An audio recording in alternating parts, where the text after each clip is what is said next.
ہمارے کلچر کے بارے میں کچھ خاص مزیدار باتیں ہیں جو جب عربی تھوڑی پڑھنی شروع کر دو، دین تھوڑا پڑھنا شروع کر دو تو ذرا کھچکتی ہیں، ان کی طرف سے تھوڑا الرجک ریاکشن ہوتا ہے.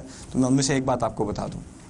ہمارے یہاں کہتے ہیں السلام علیکم، السلام علیکم، السلام علیکم، السلام علیکم، السلام علیکم، وعلیکم السلام. ہمارے یہاں سلام کی بڑی مزیدار ویریشنز ہیں. اور کبھی کبھار لگتا ہے ایسے کہا ہے السلام علیکم، السلام علیکم، یعنی لام نہیں ہے بیچ میں. لام نہ ہو تو بات یہ بنتی ہے تم پہ زہر کا اثر ہو، تم زہر کے مارے مارے جاؤ، تم پر لعنت ہو. یہ ہے السلام علیکم. یہود جب رسول صلی اللہ علیہ وسلم کے مذاق میں آ کر سلام کے بجائے بد دعا دینے کی کوشش کرتے تھے تو کہتے تھے السلام علیکم. کیا کہا؟ نہیں السلام علیکم، یہی تو کہا، سنا نہیں آپ نے کیا؟ یعنی طنز میں السلام علیکم کہتے تھے.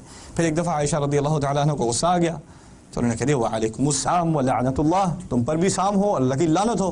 پھر رسول صلی اللہ علیہ وسلم نے ان کو روکا، ایسے مت کیا کرو، بس وعلیکم کہہ دیا کرو. وعلیکم، اس سے آگے مت کہا کرو. اس سے آگے مت کہا کرو کا مقصد کیا تھا کہنے کا؟ کہ اگر کوئی بری بات کہہ رہا ہے، ہو سکتا ہے تم نے غلط سنا، یہ تو ممکن ہے. اگر اس نے غلط سنا، خامخواہ اس کو لعنت کر دی، خامخواہ اس کو گالم گلوچ سنا دی، تو بس یہ کہہ دو جو تم نے کہا وہی تم پر واپس ہو. اگر اس بات کا شک ہے کوئی بری بات کرنا چاہ رہا تھا تو آپ پر بھی ہو، آپ پر بھی ہو، بس اتنے تک رہنے دو.